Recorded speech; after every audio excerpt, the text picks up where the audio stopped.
Akufumbira ey'omutwe omufumbira ya bigere poliisi nayo ebukeereza nkokola okugumba maka ga Dr. Kizza Besigye oluvannyuma lwa Besigye okulangirira nti akeera Makerere University okusonda ssente z'abasomesa. Poliisi nga bulijjo esudde emisanvu okwetoolola maka ga Besigye era watuukidde okufuluma ng'abakuuma ddembe bali bulindaala.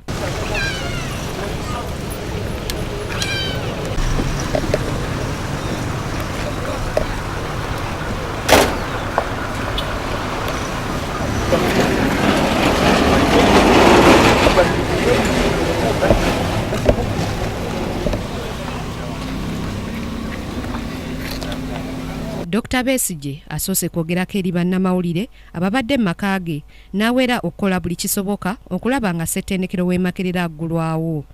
So ekibuuzo si ssente wali era nga baggalawo University olw'obutabeera na ssente baawa obuwumbi 200,000 banka y'omuntu sina banka y'abantu banka y'omuntu buwumbi 200,000 Makerere enoonya 2 tegafuna. N'olwekyo tulina okutegeera nti ekizibu kyonna si ssente.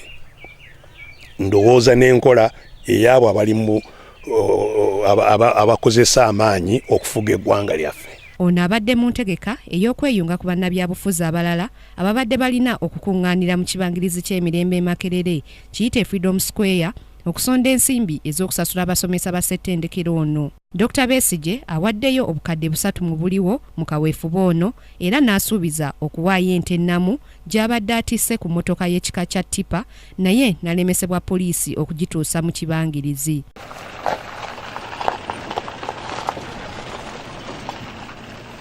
Poliisi erinnya eggere mu nteekateeka za Besigye weemusuulidde emisanvu mangu ddala nga yakafuluma amaka ge n'emugaana okweyongerayo era oluvannyuma ne bawanyisiganya ebisongovu. Besigye apondoose n'addayo ewuwe n'ente ye.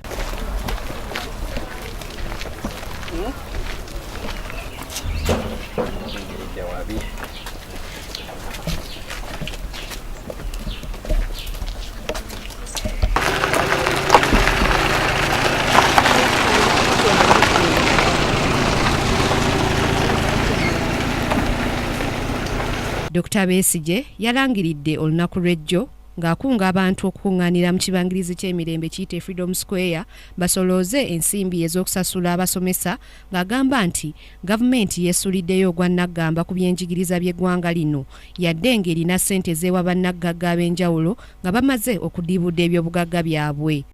Grace Nantale Kakooza, Kiberu Siraje, Kingdom TV, amalindirire. This is Kingdom TV.